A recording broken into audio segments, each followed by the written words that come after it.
Hey everybody, welcome to Always Bored, Never Boring. You're joining us today, and by us I mean me and... Hello! Little Miss Never Boring over there. That's my daughter Bella. You join us today for Mission 3 of the No Fear starter set for Warhammer 40,000.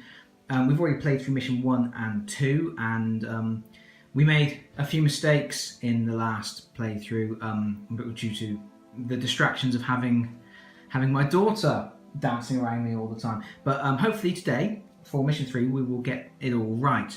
As you can see, Mission 3 is going to involve a unit of inceptors. My unit of inceptors are standing on blue tack. That is because my box set did not include the plastic stands that they usually stand on. But I've contacted Games Workshop, and Games Workshop are the best, and they're going to be sending out a replacement set for me. Until then, my guys are the little blue tack brigade. In fact, Bella will be controlling the inceptors today. I will be controlling the Death Guard, which comprises a unit of Poxwalkers here, a unit of Poxwalkers over here, and my awesome Death Guard Plague Marines. They look awesome. Okay, so the mission is Mission 3 Reconnaissance, and what's going to happen here is there's 3 Inceptors against 5 Plague Marines and 10 Poxwalkers. The aim is for Bella to get her Inceptors. I think she has to get 1 Inceptor off of the board here. It's the escape edge there. Now, this is the last of the learning scenarios that brings all the core rules together. We've already previously learned how to move, shoot, charge, and fight. This mission is going to introduce the concept of morale, and also the Inceptors can fly. So for the first time, we have some scenery on the board. My units will need to climb that scenery to get onto... Yes, still there.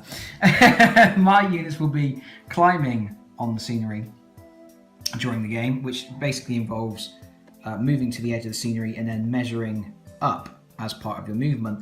The Inceptors can fly, which means they can just ignore the height and just move straight across. So they're going to be moving very, very quickly. They also have some quite serious weaponry. They have assault bolters, which are going to cause some serious damage. So I'm not sure how this one's going to turn out, but we're going to go into the first turn and we shall see. Okay, so this is the end of round 1. Bella has advanced her Inceptors, and she attacked with her guns one of my squads of Poxwalkers. I was going to cut in and show you at the end of that situation rolling for morale. Unfortunately, that wasn't necessary because she completely wiped them out.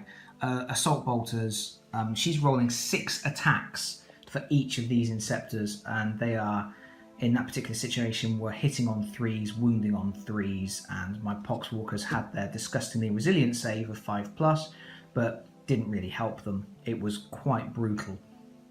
In retaliation, my brave Poxwalkers over here decided to hide behind the wall. They are bravely hiding. They intended to actually sweep around over here, but I rolled incredibly low on my advance roll, so they basically stuck on that corner. My Death Guard advanced. They only moved 5 inches and were pretty much not in good range to attack. And I completely fluffed all of my attack rolls. So again, I wasn't able to cut in and show you taking a morale test because Bella's unit was completely unscathed. So that's the end of the situation in round 1. Nobody was in a position to charge or fight. It was just an exchange of bolter fire, which went very well for Bella. So, how's it going, Bella? Great! It's going great for Bella again. I'm probably going to win again. She thinks she's going to win again. I think she's probably right. So here we are at the end of Bella's second shooting phase. She's had another really good round. She landed her inceptors just here.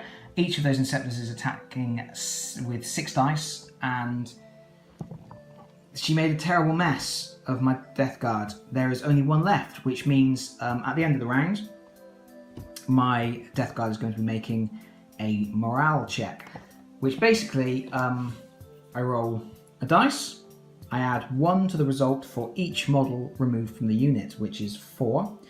If that result is greater than the unit's leadership, which in this case is 7, I have to remove 1 additional model from the unit for each point above the leadership total. So if I rolled an 8, I would have to remove 1 model. Obviously, as there's only 1 left, that would then completely remove the unit, as basically this guy has a bit of a panic attack because he's seen all of his friends knocked out and flees from the table. So I'm going to roll my dice, and I'm looking for a low number here, not a high number. And that's not rolled on camera. It was. Yeah, okay, so the one and only time I want a low number, I roll a 6. So a 6 plus the 4 from the 4 models removed from the unit is obviously 10, which is 3 higher than the Death Guard's leadership of 7. So I would actually have to remove 3 models from the unit. Obviously I can't do that, so this unit, this guy goes, "Ah!" and runs away. And that pretty much puts me in a very bad situation. Yeah. Going, what is it, Bells? What do you want to say? 5 and 1. That's all they had. I got 3 strong ones. He has 1 strong one and 5 weak ones. That's right. At this point, I only have 5 of my Poxwalkers left, which, remember, do not have guns, against Bella's full, undamaged unit of Inceptors. Which have 2 guns. Which have 2 guns each.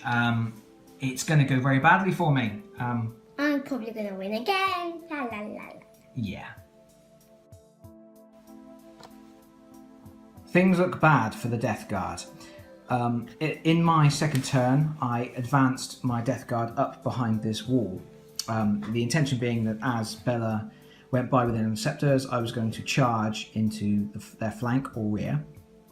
They popped around the corner, unleashed another devastating volley of bolter fire on me, and took out another 4 of my models.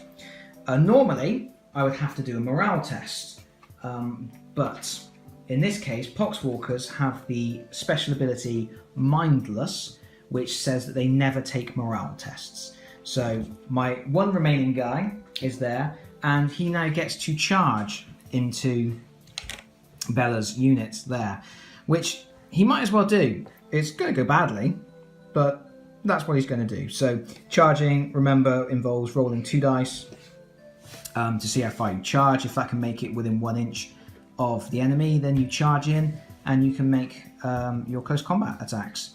Obviously, I'm only 3 inches away here, so my charge will be successful. The chance of me actually doing any damage is next to nothing, but why not, eh? And there we have it. My remaining Poxwalker valiantly charged into battle, or valiantly, mindlessly charged into battle. He did actually manage to land a hit, but he wasn't able to wound. He's just not strong enough to get through that Space Marine armour. In retaliation, Bella's Inceptor Sergeant bopped him on the head, and he went night-night. That means I've got no models left on the board, which means in the next turn, Bella will be able to saunter off the edge of the table with her Inceptors, and chalking this up for another win for the Primaris Space Marines. So, Bella, Yeah. have you got anything to say about your victory? Yes. Victory dance! I'm funny!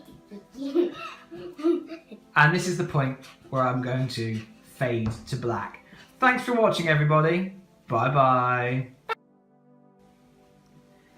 And there we have it. That's the first 3 learning missions for Know No Fear. There are another 3 scenarios after this which introduce the Blight Drone and this fella here, the Lord of Contagion, and introduces a few other concepts. But those first 3 scenarios introduce the full core elements of the rules: moving, shooting, charging, fighting, and the morale test. So that's actually going to be the end of my playthrough series for this box set. The other 3 missions, like I say, they just add other units and other minor elements, such as teleporting, deep striking from off the board. For example, the inceptors can start a battle off the table and then drop in to the table at the end of your first movement phase within 9 inches. Sorry, just outside of 9 inches of any enemy units, with putting them in a good position to shoot and get involved.